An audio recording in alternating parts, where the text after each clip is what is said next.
I still remember the exact moment my perfect baby shower turned into a nightmare. My name is Emily Turner. I am 32 years old and 7 months pregnant with what will be the first grandchild in my husband James' family. I met James 4 years ago at a charity fundraiser where we both volunteered, and after a whirlwind romance, we got married just a year later. At first, everything seemed perfect, even my relationship with my mother-in-law, Patricia, who insisted I call her Patty from day one. She seemed warm and welcoming, always including me in family gatherings and asking about my work as a marketing executive. The problems started small, so small that I brushed them off as normal mother-in-law tensions, but they grew over time, especially after I announced my pregnancy. Patricia immediately insisted on hosting my baby shower at her suburban mansion, saying it was family tradition for the grandmother to host. James was thrilled, telling me how lucky I was that his mother wanted to be so involved. I reluctantly agreed, trying to embrace her enthusiasm for her first grandchild. For weeks, I helped with planning, sent her my guest list, and even compromised on the gender-neutral theme I wanted in favor of her preferred pink explosion, since we're having a girl. The day of the shower arrived, and despite my swollen ankles and constant backaches, I plastered on a smile as I greeted guests in Patricia's immaculately decorated home. Everything seemed to be going according to plan until halfway through the gift opening when the doorbell rang. Patricia practically sprinted to answer it, returning with a tall, perfectly toned woman carrying an extravagantly wrapped gift and wearing a smirk that made my stomach drop. "Emily, you remember Vanessa, don't you?" Patricia announced loudly. "James's girlfriend before you." The room fell silent as Vanessa locked eyes with me, her smile never reaching her eyes. I felt the baby kick hard, as if sensing my sudden surge of stress hormones. In that moment, I knew this wasn't a coincidence. The nasa hit me like a wave, and it wasn't pregnancy-related. James shifted uncomfortably beside me but said nothing as his ex-girlfriend, the woman Patricia had compared me to countless times, took a seat directly across from us, crossing her long legs and placing her gift prominently on the table. To understand how we got to this moment, we need to go back to when I first met Patricia at a family dinner 3 years ago.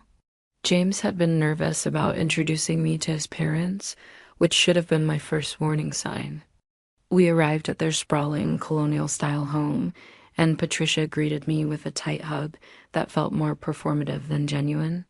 "So this is the woman who's captured my James' heart," she'd said, looking me up and down in a way that made me feel like I was being appraised rather than welcomed.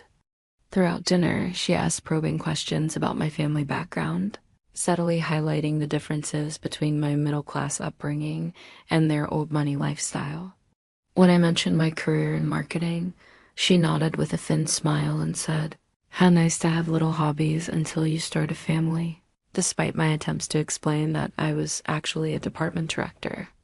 After dessert, Patricia insisted on showing me family photos, which I initially thought was sweet until I realized every third picture featured James with Vanessa. "They dated for nearly 5 years, you know," she said casually. Her father and James' father were college roommates. "They've been like family to us since before James was born."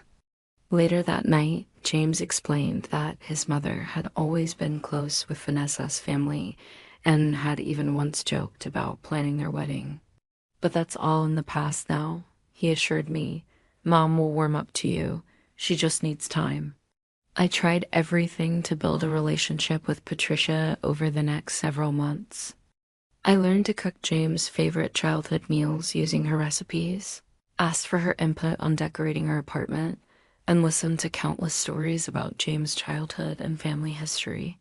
Still, the subtle digs continued.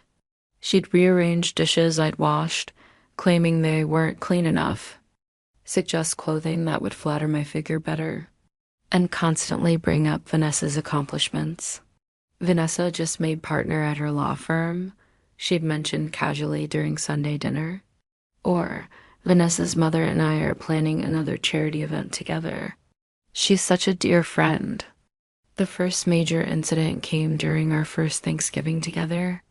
I had spent days helping prepare the meal, and as we all sat down to eat, Patricia turned to me and said, "Can you pass the cranberry sauce, Vanessa?"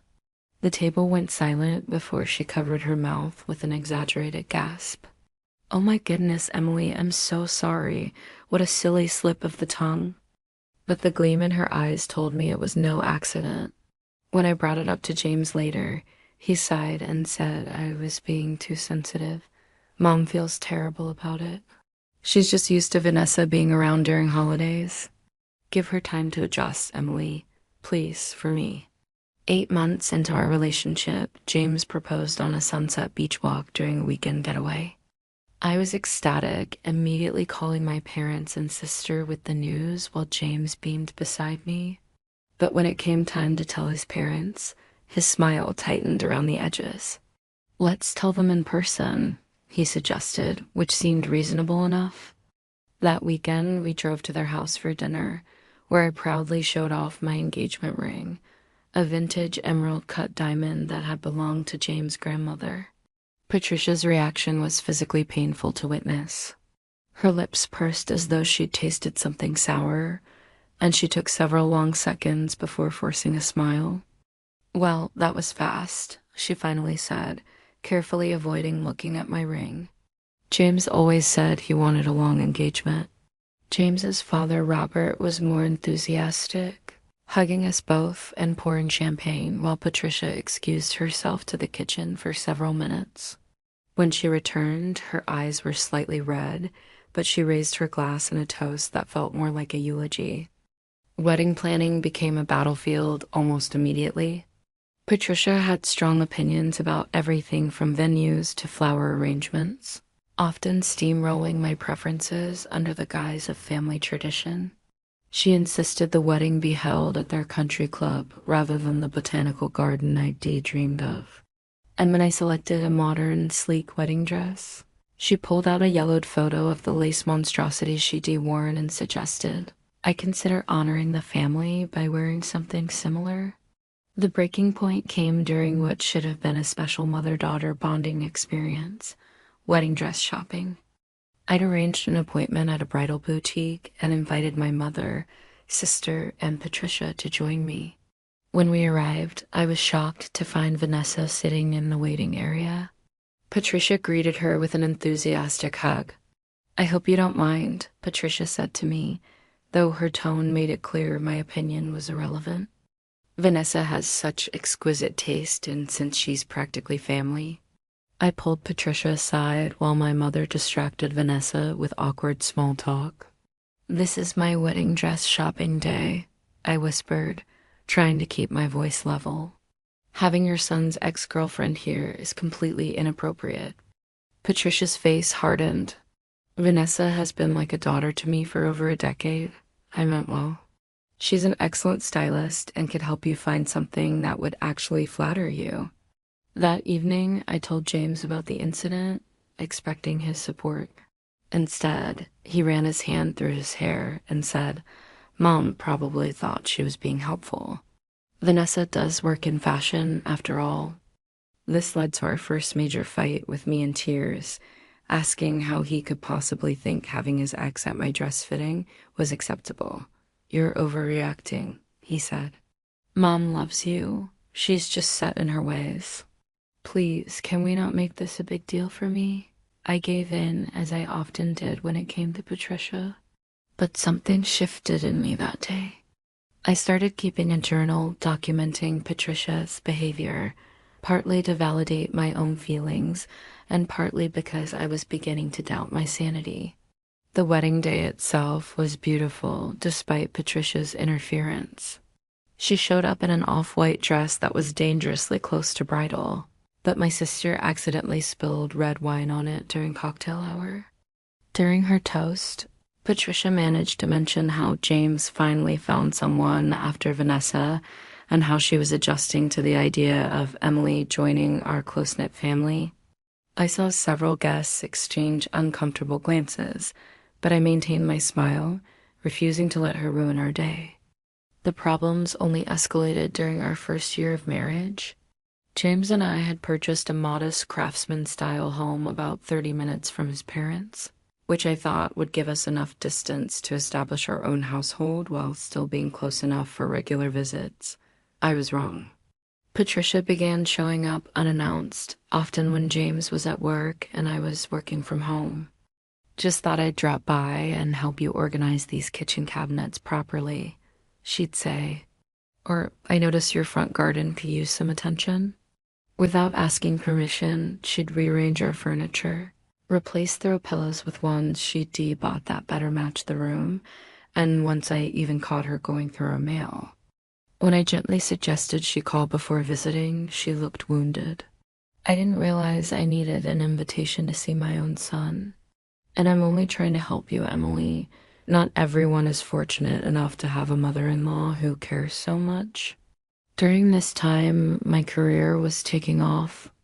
I was promoted to senior marketing director, which meant longer hours, but also a significant salary increase. Patricia's criticism intensified in direct proportion to my professional success. "I don't know how James feels about having dinner alone so often," she'd comment. Or, in my day, a wife's priority was creating a beautiful home for her husband. James would defend me in the moment, telling his mother that he was proud of my accomplishments. But in private, he'd often echo her concerns. "You have been working late a lot," he'd say. "Mom's just worried about us." Thanksgiving at their house that year was a particular disaster. I offered to bring several side dishes, spending hours perfecting my grandmother's cornbread stuffing and a maple bourbon sweet potato casserole. When I set them on Patricia's buffet, she wrinkled her nose. "Oh, you brought food? How thoughtful. I've already prepared everything we need, but we can put these on the kids' table." Throughout dinner, she made pointed comments about my cooking being different and not what James is used to, all while pointedly not taking a single bite of my contributions. The extended family exchanged awkward glances but said nothing. Christmas brought its own tensions. Patricia gave James a vintage watch that I later learned had been a gift from Vanessa years ago, which she had held on to just in case. She also gave us monogrammed hand towels with James' initials only, explaining that, "Since you kept your maiden name, Emily, I wasn't sure what to put." The real shock came in January when I dropped by Patricia's house to return a serving dish and accidentally overheard her on the phone, laughing and making lunch plans. "Can't wait to see you tomorrow, Vanessa darling. I've missed our little chats." When Patricia saw me standing there, she quickly ended the call and acted as though nothing unusual had happened. That evening, I asked James if he knew his mother still regularly met with his ex-girlfriend. His reaction startled me. He became immediately defensive, almost angry. "They've known each other since childhood. Emily, you cut and expect Mom to cut off a relationship that is important to her just because we remarried now." When I pointed out how strange and hurtful it was for his mother to maintain such a close relationship with his ex, while simultaneously undermining me, he accused me of trying to control who his mother could be friends with. This fight was different from our others, colder, with words chosen to wound. For the first time, I went to bed wondering if I had made a mistake in marrying someone who couldn't establish appropriate boundaries with his mother. As winter turned to spring, I found myself increasingly isolated. Patricia had subtly poisoned several of James' family friends against me, with comments about how I was changing James and keeping him from family events, when in reality I was encouraging him to see his family without me, to avoid Patricia's barbs. I started to doubt myself constantly, wondering if I really was the problem. Maybe I was too sensitive. Maybe I wasn't trying hard enough. Maybe Patricia's thinly veiled hostility was all in my imagination. The gaslighting was working. Last fall, after trying for 6 months, I discovered I was pregnant. 2 pink lines appeared on the test, and I sat on the bathroom floor crying, with joy and terror in equal measure. Joy at the life growing inside me. Terror at the thought of Patricia having even more access to our lives. When I told James, he swept me into his arms, his eyes shining with tears. "This is the best day of my life," he whispered against my hair. We agreed to wait until the 12-week mark to tell family, treasuring the secret between just the two of us. Those were perhaps the happiest weeks of our marriage, planning and dreaming together about our future child. At 12 weeks, we invited both sets of parents to dinner at our home to share the news. My parents were openly emotional, my mother already talking about knitting baby blankets, while my father discreetly wiped away tears. Patricia's reaction was bizarre by comparison. She squealed and immediately rushed to James, embracing him tightly as though he'd accomplished this miracle all by himself. "My baby is having a baby," she exclaimed, then, almost as an afterthought, gave me a quick pat on the shoulder. "How are you feeling, Emily? Morning sickness? You look a bit peaky." Throughout dinner, she directed all baby-related questions to James, as if he were the one carrying the child. As the weeks passed, Patricia's interference reached new heights. She began suggesting baby names with family significance, which I later discovered were names from Vanessa's family tree. Elizabeth would be perfect for a girl. She said during one visit it was Vanessa as grandmother's name, and James always said he loved it when I mentioned we were considering the name Olivia. Patricia wrinkled her nose. "That's becoming so common, dear. Wouldn't you want something more distinctive?" She took over nursery planning without asking, showing up one weekend with paint samples and fabric swatches in colors I had specifically said I didn't want. "Trust me, Emily," she said dismissively when I tried to express my preferences. "I've been thinking about my grandchild's nursery for years. You lack experience in these matters." One afternoon, I came home early from work with terrible nausea to find Patricia in our house on the phone. In our nursery, which James had given her a key to in case of emergencies. I paused outside the door when I heard her say, "Yes, we've always followed that tradition in our family. Emily doesn't understand the importance of these things, but I'm sure once the baby arrives." She noticed me and quickly ended the call, claiming it was just a friend asking about the pregnancy. Later that week, James started working longer hours, often coming home after I was already in bed. When I tried to talk to him about my concerns with his mother, he seemed distant, preoccupied. "Can we not do this right now, Mom? I'm exhausted." Or, "You're being hormonal. She's just excited about the baby." As my pregnancy progressed, I developed gestational diabetes and had to carefully monitor my diet. Patricia used this as another opportunity to criticize me. "If you had been in better shape before getting pregnant, this probably wouldn't have happened," she said while watching me test my blood sugar. She began bringing over sugary foods I couldn't eat, claiming they were James' favorites and that I shouldn't deprive him just because I had dietary restrictions. The comments about my changing body became relentless. "My goodness, you're carrying so much in your face," she'd say. Or, "I only gained 20 pounds with James. Have you been weighing yourself regularly?" At my 20-week scan, we learned we were having a girl.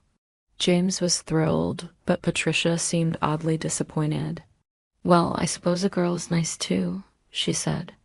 Although the first grandchild in the family is traditionally a boy. When I called her out on this ridiculous statement, she backpedaled, claiming I had misunderstood due to pregnancy brain.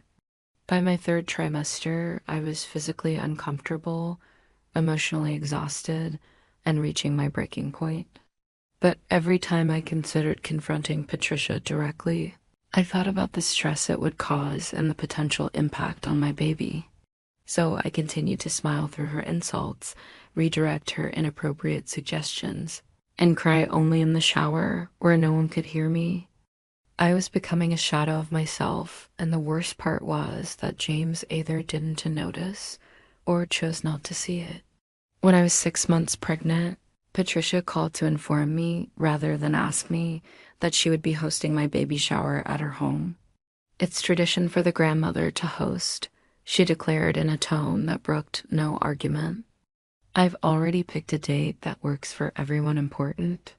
I tried to suggest having it at our house or a restaurant to reduce my commute, but she dismissed my concerns.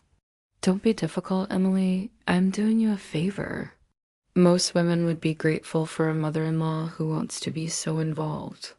When I mentioned this to James, hoping for support, he seemed surprised by my reluctance. Mom's offering to handle everything, Em, with your diabetes and the doctor saying you need to rest more. Isn't it nice not to have to worry about planning a party? Trapped by his logic and Patricia's determination, I reluctantly agreed, but insisted on providing my own guest list of close friends and coworkers. Patricia's response was a non-committal, "Of course, dear. Just email it to me." As the shower date approached, several red flags appeared. My best friend Sophia called, sounding uncomfortable. Patricia called me asking some really strange questions about your past relationships and whether you were still in contact with any exes. She reported. She also wanted to know if you've been emotional lately and whether I thought you were stable enough to handle motherhood. It felt like she was fishing for something negative. Another friend from work mentioned that Patricia had called to regretfully inform her that the shower venue had changed, providing an incorrect address. When I confronted Patricia about these incidents, she feigned innocence. "I was just trying to get to know your friends better, Emily, and the address mix-up was an honest mistake." Meanwhile, I began hearing through family channels that Patricia had been telling relatives that I was emotionally fragile during my pregnancy and that they should be careful what they said around me because I was liable to break down at any moment. This campaign of subtle undermining continued as the shower approached. 1 week before the event, I stopped by Patricia's house to drop off some decorations I'd purchased, using the key she'd given James for emergencies only, since she wasn't answering her phone. As I set the bags down in her living room, I noticed a guest list on her coffee table and froze when I saw Vanessa's name prominently circled with a star next to it. I took a photo with my phone as evidence before Patricia emerged from the kitchen, quickly snatching up the paper when she noticed my gaze. "Emily, I wasn't expecting you." When I asked directly about Vanessa being on the guest list, Patricia laughed it off. "Oh, you must be mistaken, dear. That was probably for another event I'm planning. Pregnancy brain playing tricks on you again." That night, I showed James the photo. But even with this evidence, he hesitated to confront his mother. Maybe she just hasn't removed Vanessa from her standard party guest template. "Let me talk to her before you get upset."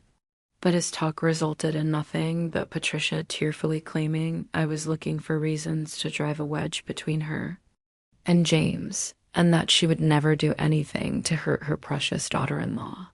The dismissiveness of both of them made something shift inside me. I became determined to discover what Patricia was really planning. 2 days before the shower, I volunteered to help Patricia with food preparation. While she was preoccupied with a phone call from the caterer, I quickly checked her cell phone that she'd left on the counter. What I found confirmed my worst suspicions and revealed even more than I'd imagined. There were dozens of text messages between Patricia and Vanessa, planning what they referred to as the surprise. "Vanessa, are you sure this is a good idea? James might not appreciate it." "Patricia, trust me, he misses you. He's just too loyal to admit it. Once he sees you, he'll remember what he's missing. Emily's hormonal anyway, and after the baby comes, who knows if their marriage will survive." But that wasn't all. As I quickly scrolled through her messages, another name caught my eye: Michael. The texts between Patricia and this Michael person were explicitly romantic and referenced their special weekends when Patricia told her husband she was visiting her sister. I took screenshots of everything, sending them to my own phone before carefully replacing hers exactly as I'd found it. Back at home, I did some research and discovered Michael was Patricia's golf instructor of 2 years, a man 15 years her junior. Further digging on social media revealed photos of them together at a resort 3 states away, looking far more intimate than student and teacher should. Over the next day, I gathered and saved more evidence of both Patricia's planned ambush with Vanessa and her long-running affair, all while maintaining a facade of naive excitement about the upcoming shower. I said nothing to James, making the conscious decision to wait. If Patricia wanted a dramatic reveal at my baby shower, she would certainly get one, just not the one she had planned. The morning of the baby shower arrived with appropriately dramatic weather, dark clouds threatening rain that never quite came, much like the storm brewing inside me. I arrived at Patricia's house 2 hours early, as she had demanded, dressed in the pale pink maternity dress she had bought me that was both uncomfortable and unflattering. James dropped me off, promising to return shortly before the event started, after running errands that Patricia had conveniently assigned him. "You look beautiful," he said, kissing my cheek. "Try to enjoy today, okay? Mom's worked really hard on this." As if her efforts somehow negated her intentions. Inside, Patricia was directing a small army of caterers and decorators, barely acknowledging my arrival with a distracted wave. When I offered to help with the flower arrangements, she shooed me away. No, you'll just do it wrong. Go sit down before you tire yourself out. You're looking particularly swollen today." The decorations were overwhelmingly pink and frilly, nothing like the modern woodland theme I had mentioned wanting. The cake featured a baby girl in a crown with "Daddy's Little Princess" written in an elaborate script. Everything screamed Patricia, with no element reflecting my taste or preferences. As guests began to arrive, Patricia stationed herself at the door like a royal receiving subjects, introducing herself as Grandma Patricia to my friends and co-workers. I noticed she had seated all my friends at tables far from the gift opening area, while her friends and family occupied the prime spots. "Be grateful," she hissed in my ear as I began to question the arrangement. "Do you know how much this is costing us? Most women would be thrilled to have a mother-in-law who cares this much." I plastered on a smile and greeted my guests, trying to ignore the strange atmosphere among Patricia's friends, who kept giving me pitying looks and whispering among themselves. James arrived and was immediately swept into a conversation with his mother's friends, leaving me to navigate the awkward social dynamics alone. Halfway through the gift opening session, the doorbell rang. Patricia practically leapt to her feet. "I'll get it," she announced with poorly concealed excitement. And there she was, Vanessa looking, stunning in a form-fitting blue dress that highlighted everything my pregnancy had temporarily taken from me. She carried an ostentatiously wrapped gift and wore a smirk that made my skin crawl. "Look who made it," Patricia announced, her voice carrying across the room. "Vanessa, darling, come in. Everyone, this is Vanessa, who's practically family. She and James have known each other since they were children." The room fell silent as Vanessa made her way to a seat that had been conspicuously left empty next to James, who looked uncomfortable but didn't object. Patricia beamed like a matchmaker watching her plan unfold, while I sat surrounded by half-opened baby gifts, feeling like I was having an out-of-body experience. "So good to see you again, James," Vanessa said, her hand lingering on his arm. "You're looking very well." I excused myself to the bathroom, where I finally let a few tears escape. The humiliation was exactly what Patricia had planned me, waddling away while the beautiful ex-girlfriend cozied up to my husband. A knock at the door startled me, and Sophia slipped in, pulling me into a fierce hug. "I am about 10 seconds away from creating a scene these country club vultures will never forget," she whispered. "Just say the word," I shook my head, wiping away tears. "I have a better plan. Just be ready to record with your phone when dessert is served." When I returned, the seating had been rearranged for lunch, with Vanessa now directly beside James and me moved further away, ostensibly to make room for my pregnant belly.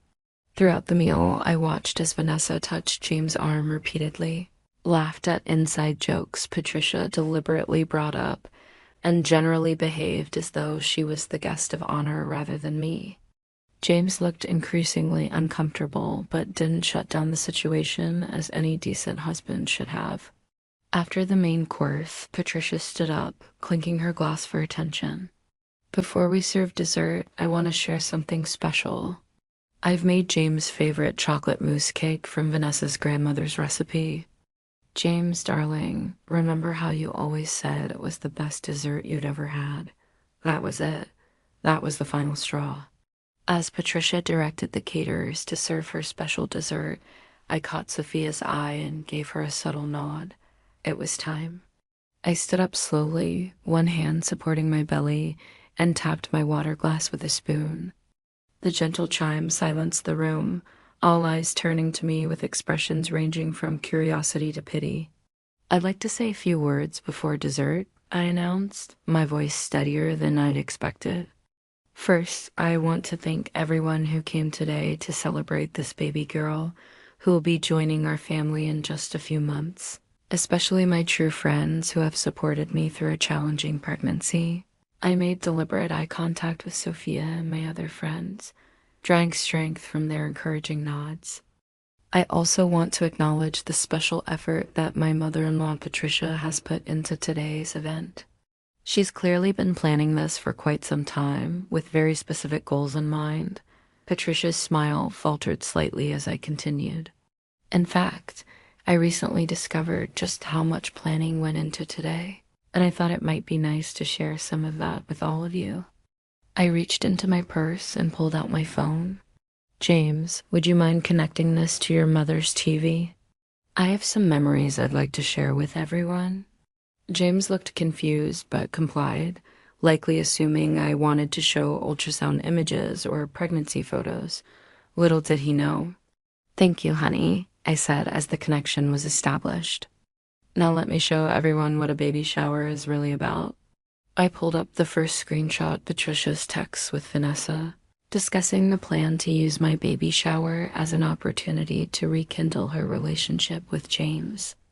The messages appeared on the large TV screen for everyone to see, including the part where Patricia called me hormonal and questioned if our marriage would survive the baby as a rival. Gasps echoed around the room as I swiped to the next screenshot, showing Patricia instructing Vanessa on what to wear and how to act. "Wear the blue dress he always loved. Sit next to him. Touch his arm when you laugh at his jokes. Remind him of what he's missing." James' face drained of color as he stared at his mother's words. Patricia lurched toward me, reaching for my phone. "You had no right to go through my private messages," she shrieked, accidentally knocking over a crystal punch bowl in her haste. The crash punctuated the moment perfectly as punch spread across the pristine white tablecloth like blood. "Actually, these messages were left open on a phone in a room I was invited into," I replied calmly, "but we're just getting started." I continued to the next set of screenshots, revealing Patricia's long-running affair with Michael, the golf instructor. There were explicit texts, hotel reservations, and photos of them together on days Patricia had claimed to be visiting her sister. I looked directly at Robert, Patricia's husband of 35 years, as his face crumpled in shock and betrayal. "I'm sorry you had to find out this way, Robert," I said genuinely. "But I thought you should know the truth about the woman who claims to value family above all else." The final text I displayed showed Patricia discussing her plans with Michael. Once James realizes his mistake with Emily, things will go back to how they should be. He was happier with Vanessa anyway. This baby is just complicating everything. The room was so silent you could hear the ice melting in abandoned drinks. I turned to face James directly, my voice quivering slightly for the first time. "I've spent 3 years trying to please a woman who never intended to accept me. I've watched you repeatedly choose your mother's feelings over your wife's. I've endured insults, manipulation, and now this public humiliation, all while carrying your child. Tears streamed down my face, but I refused to wipe them away.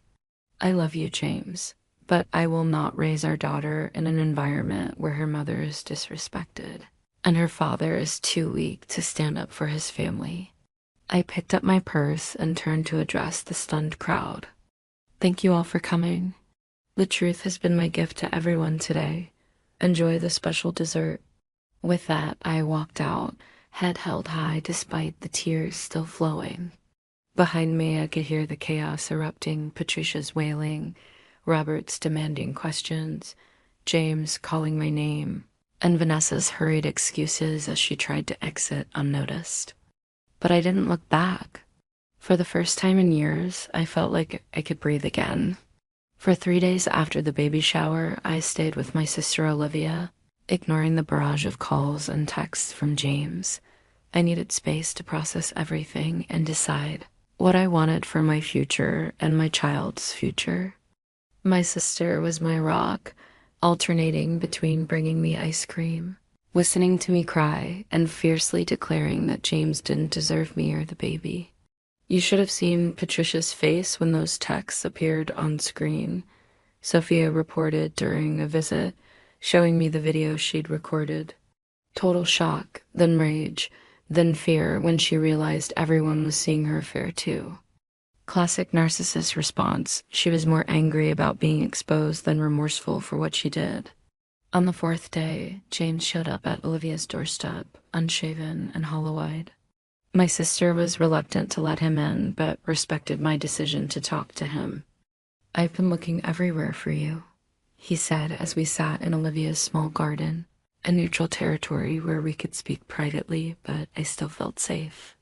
Why didn't you tell me what you found on my mother's phone? I laughed without humor. Would you have believed me? You've never believed me before when I told you how she treated me. You've always taken her side, made excuses for her behavior. James ran his hands through his unwashed hair. I would have this time. I swear, Emily, I had no idea she was planning to invite Vanessa. I knew they still had lunch sometimes, but that's the problem, James, I interrupted. You never thought. You never wanted to see what was happening right in front of you. Do you know how many times I've tried to tell you about your mother's behavior? How many tears I've cried while you dismissed my feelings as overreactions or hormones? What followed was the most honest conversation of our marriage. James admitted he'd always known his mother was difficult, but had been conditioned since childhood to manage her emotions rather than confront her behavior. He confessed that he had known about her continued relationship with Vanessa, but hadn't thought it was important enough to mention to me. She's always loved Vanessa, he said weakly. I didn't think it was a big deal. It became a big deal when she tried to use my baby shower to reconnect you with your ex, I pointed out.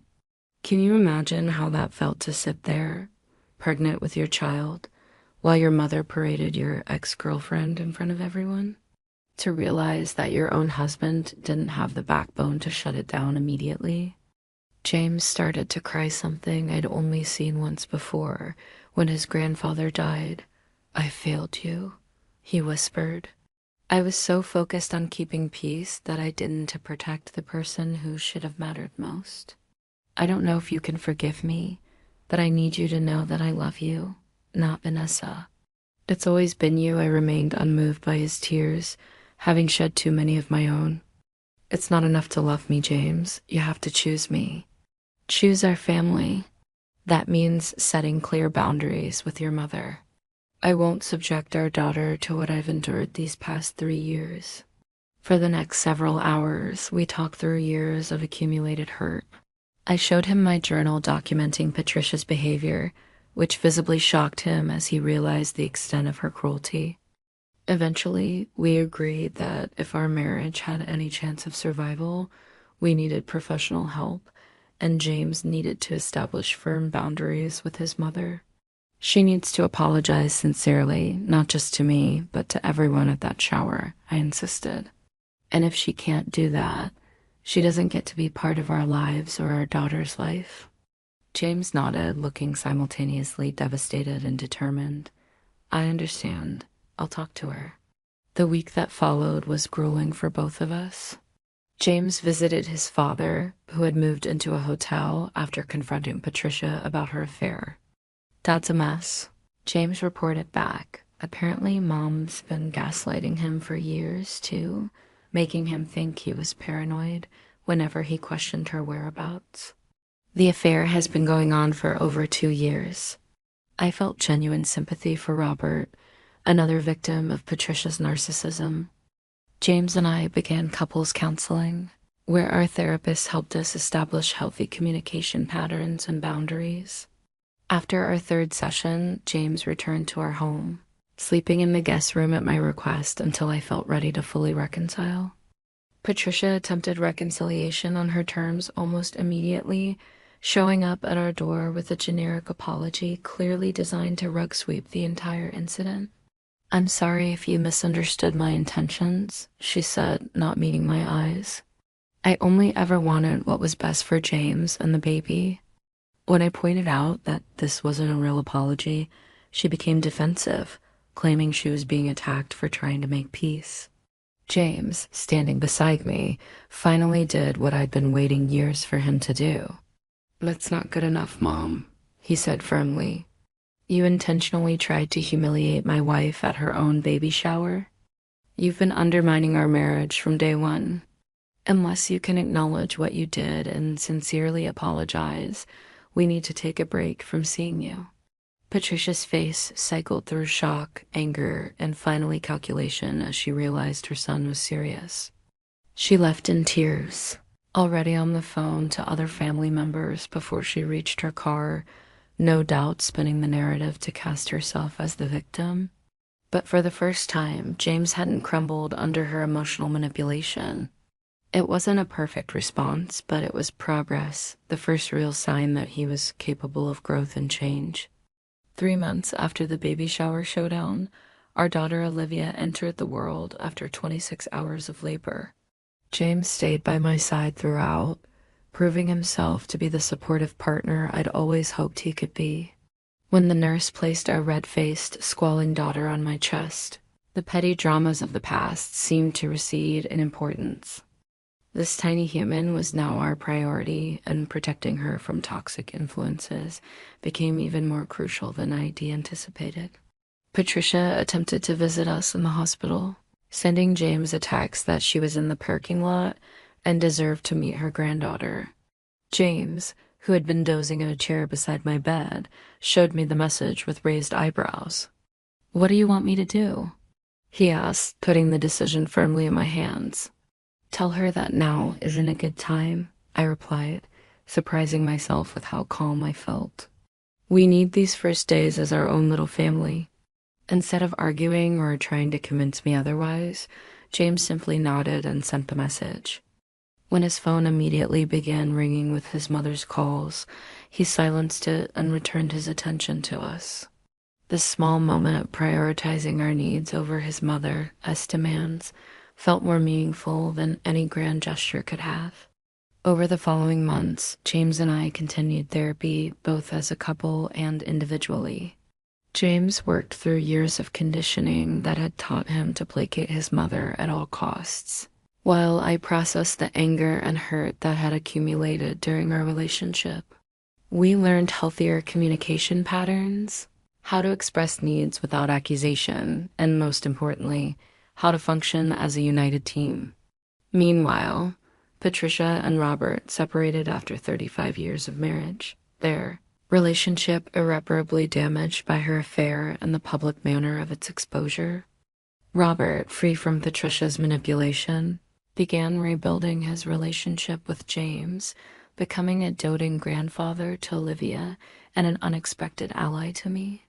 "I should have seen it sooner," he confided during one visit, watching James cradle his daughter. "Patricia treated your mother-in-law the same way she treated you. I just never had the courage to call her on it."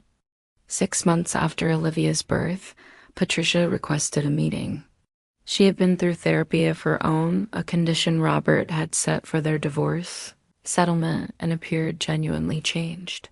In a private conversation with just the three of us, she offered the first sincere apology I'd ever heard from her.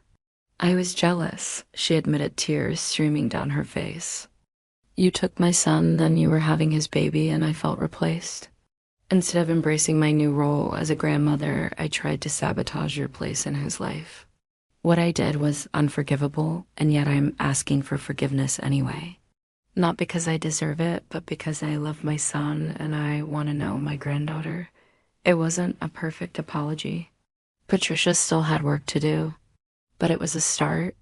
We established strict boundaries for her interaction with Olivia, supervised visits only, no undermining our parenting decisions, no negative comments about me, and immediate consequences for boundary violations. To my surprise, Patricia accepted these terms without argument, seemingly understanding the precariousness of her position in our lives. Throughout this journey, I discovered strengths I never knew I possessed. The Emily who had meekly accepted Patricia's barbs was gone, replaced by a woman who fiercely protected her family and herself. My network of friends expanded, particularly with the women who had witnessed my stand at the baby shower and reached out afterward with their own stories of difficult in-laws and boundary setting. You're my hero. One of Patricia's own friends confided at Olivia's christening, I watched Patty bulldoze people for 30 years, and you were the first to ever stand up to her successfully. My career continued to flourish as well, with a promotion to marketing VP that allowed me flexible hours to balance work and motherhood. The confidence I gained from standing up to Patricia translated into assertiveness in the boardroom that had previously eluded me. As for James and me, our marriage emerged stronger, but forever changed. There was a period of mourning for the relationship we might have had without Patricia's interference, but also appreciation for the more balanced partnership we were building in its wake. On Olivia's first birthday, as we watched her smash cake onto her face with delighted abandon, James pulled me close. Thank you, he whispered against my hair, for fighting for our family when I couldn't see what was happening, for not giving up on me, even when I deserved it.